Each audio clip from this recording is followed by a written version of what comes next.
watching that first half was whatever kind of tough. Looked like y'all were looking for something. Those wide plays weren't working, et cetera. Can you just put this game in a nutshell? I'm trying to ask you 18 questions at once, but I know, yeah. The fourth quarter was nuts, right? I mean, just put it in a nutshell. Well, I'd say it was crazy, but we expect when we play this game here to be that way. You think about our game at 18 here, the game we played at 17 back at our place. When it comes down to the fourth quarter, we knew that was going to be the case.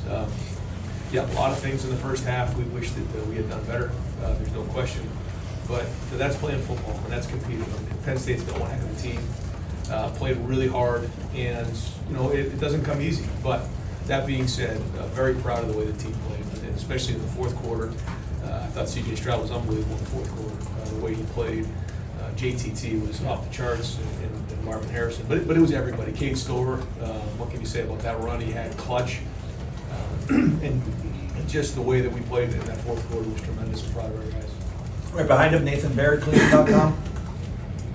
Can you diagnose a second week in a row where the run game didn't get going in that first half? Any common denominators you were seeing there, and then how did that affect how you were calling the rest of it? Yeah, I'll wait till tomorrow to figure out that stuff.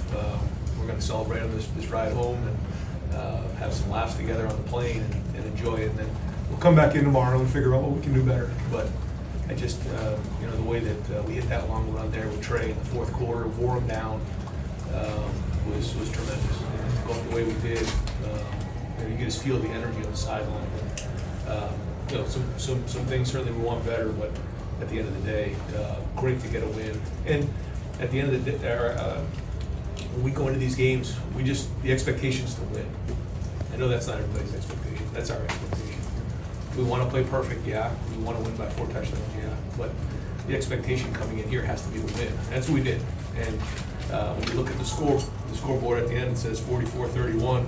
But what was the story? The story has its own unique tale. And we always come out and want to do things better, but to play them again the way we did in the fourth quarter was tremendous. Over your left shoulder, Coach Adam Rittenberg, ESPN.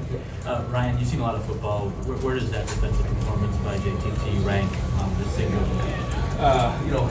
It's all kind of a blur the way it happened, but to intercept balls like that as a defensive end, you get a defensive score. I don't know if I've ever seen it. That's big time. JTT has put so much hard work into this. He's an unbelievable player, but he's a better person, and you can see his talent. This is kind of his coming out party today, and he's been working at it. He's been nobody wants it more than he does. So in this stage, for him to play the way he did means a lot to him.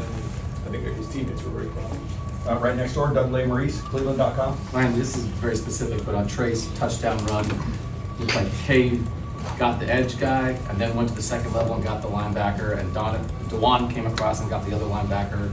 There's the lane for Trey. Just like when you guys block it up the right way at that point in the game, how big is that? And those two guys making those blocks. That's huge, yeah, like you said. And we have to figure out what's going on with a couple of things, but in that moment right there, we started to kind of wear him down. I think a little bit up front, and it started to move the pie a little bit.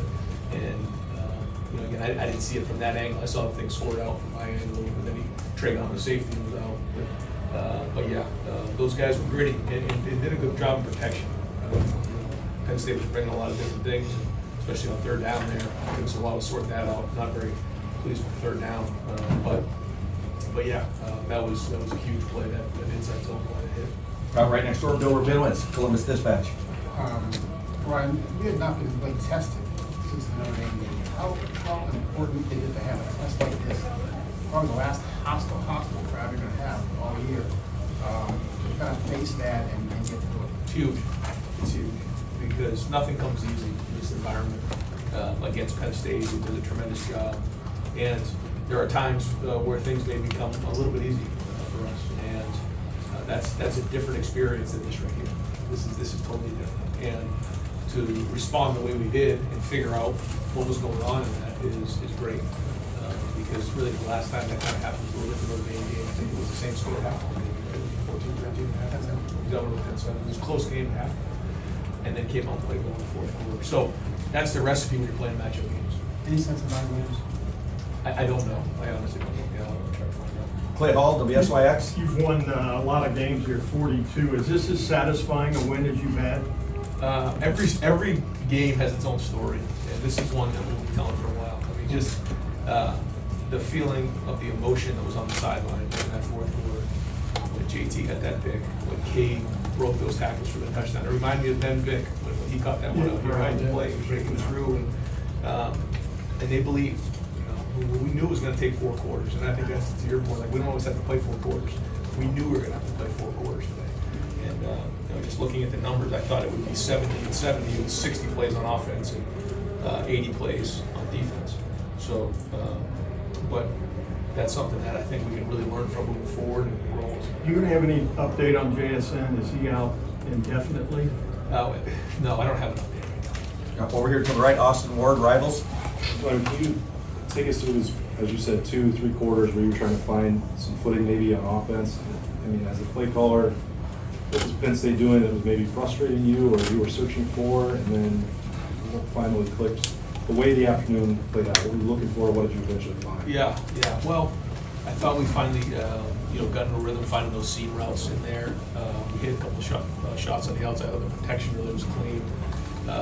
I felt like we would have done a better job of the perimeter run game with the bubble throws. We got blown up on those a few times, and that really hurts.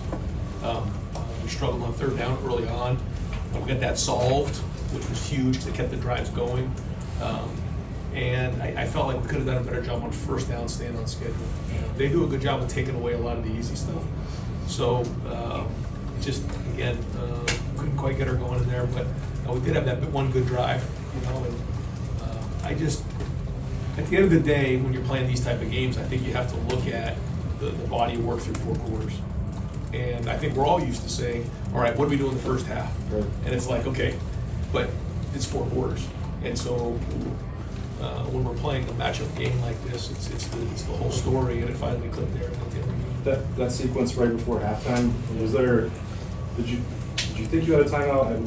The scoreboard said one thing, Fox broadcast had another. What was going through that decision-making process right there? Yeah, we had 6 seconds left. I thought that we could take a shot in the end zone. We knew they were in 0 coverage, and I was going to take the delay game and then just kick the field goal, but then felt like maybe CJ would know to throw the fade up and see if we could get it for 0 coverage. We were not on the same page, he and I, but I'll take all the blame for that. It's totally not his fault. Shouldn't have been in that situation. 6 seconds left. Just kick the field goal, get some momentum at halftime. So I'll take all the blame for that. But you weren't trying to call a timeout there? I mean, you weren't running, you didn't, because you kind of ran down. So I ran down, and as I was running down, I realized. Yeah. Over to the right here, Dylan Davis, Delaware That's Gazette. not a good feeling. I believe it was 2019 against Penn State. There was a timeout on the field. Everything was going wrong, and you told your team that at some point you have to be willing to take punches and respond. For somebody who's talked about toughness so much and how big toughness isn't for this team this year, what does this win say about that? Thanks for asking that question. I think that's what means everything to us, right there, what you just said. Because there's a lot of things that come into play here. Talking about the best quarterback in the country in C.J. Stroud, and JT's coming up, Arnie Marvin, and the score, and what we did in the first half. But what you just said is everything. That's, to me, the difference between winning a championship, reaching our goals, or not. What you just said. And we responded today. I think that's why it's so satisfying, is that we did that today. Can we clean things up? Yeah, but that's football. And you see it every single week. You see games go back and forth. And again, a lot of respect for Penn State, for James Franklin, for his staff. In this environment, this is a hard place to play, and it always is. So for us to do that was, that locker room was on fire afterwards. And they did it. 3rd row right, Cameron Teague Robinson, The Athletic. Ryan, this defensive line talks a lot about not caring who gets a sack, not caring who gets the number. JT this year has been so close to the sack, whether it's been a hold or just a step too slow, that's just an inch off. What's it been like to see his growth this year as he's kind of not really cared about not putting up the production and then to come out and have this type of day? Yeah, like you said, he's been right there, kind of been almost like the unsung hero a little bit this year, close to it, get the guy off the spot, maybe there's an interception. I think he had the one last week that they got the quarterback from Iowa off his spot, and then Tommy gets the interception. So like you said, he's been right there. He's been getting better every week. He's wanted it. I'll probably tell you he pressed a little bit at times. Like he's wanted to get there, And he's believed in Coach Johnson, he's believed in the scheme, and believes in his teammates. And like you said, those guys support him. I think there's a really good group in the defensive line. We'll go a few more guys. Pat Murphy, 24/7 Sports. Ryan, last week you talked to us about Zach and how important it was to get him at that point in time. You guys obviously had to wait quite a while for JT. Seeing him come full circle now and make plays like he did, you know, say the coming out party as you mentioned it, does that make that wait that much more justifiable? As weird as that was. Yeah, no, I think they all pull for each other, and yeah, I hear what you're saying, but you know, I just think that they. I think one good thing is we have so much depth there that they can play fresh, and Coach Jay rolls them in and out. They feed off of each other. They pull for each other. So yeah. Deep center field, Tony Girdman, Buckeye Huddle. Ryan, you guys are down late, and then you scored 2 touchdowns in about 4 plays. What did you see from the sideline before those plays? What did you see from your team there? You know, we had leadership. And Cade was there, but CJ led it. I don't know what CJ's numbers were in the fourth quarter, but I mean, he was tremendous. To come in and play like that in this environment and go put the offense on his shoulders like that. And listen, it's everybody on offense, but boy, he was gutsy in this game. Proud of him. Over to the left, Dan Hope, 11 Warriors. Ryan, just the overall defensive performance, obviously the most points you guys have allowed this year. Just what are kind of your overall takeaways on how the defense played I today? thought they competed. You know, when you're playing in a game like this, which I don't know if we mentioned it leading up to it, but I know we talked about it a lot. I don't know if we talked about the meeting, was that they're no huddle and we're no huddle. So the game, the plays were going to be more, and it was going to be a 4-quarter game. So with that, you know, this is what you're typically going to get. And you know, they had their big plays, but they also had their turnovers too.